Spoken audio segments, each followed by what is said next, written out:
Welcome to our channel. Mets linked to Cardinals' $74 million star as Pete Alonso alternative.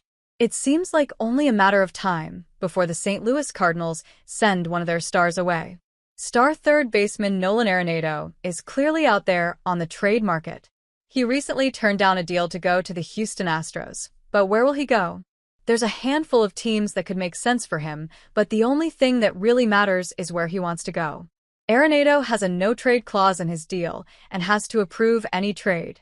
Fan-sided Zach Presnell made a list of 3 suggested landing spots, and one that he mentioned was the New York Mets if they don't re-sign star slugger Pete Alonso. Alonso is the only thing that throws a wrench in this plan, Presnell said. If he's brought back to play first base, it's unlikely the Mets look to acquire Arenado as well.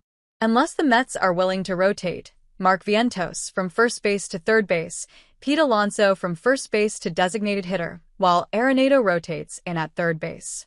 It's an intriguing plan. If the Mets don't try to land Alonso again, the slugger will sign elsewhere and a trade for Arenado makes more sense. But after signing Juan Soto for nearly $800 million, New York will likely need the Cardinals to eat a large chunk of the deal to land him. New York's farm system isn't very deep, so the prospect return would likely be quite minimal for Arenado to head to Queens. New York has shown that it isn't afraid to add this offseason. Arenado is owed $74 million over the next 3 years. The Mets make sense for Arenado without Alonso, but would he waive his no-trade clause?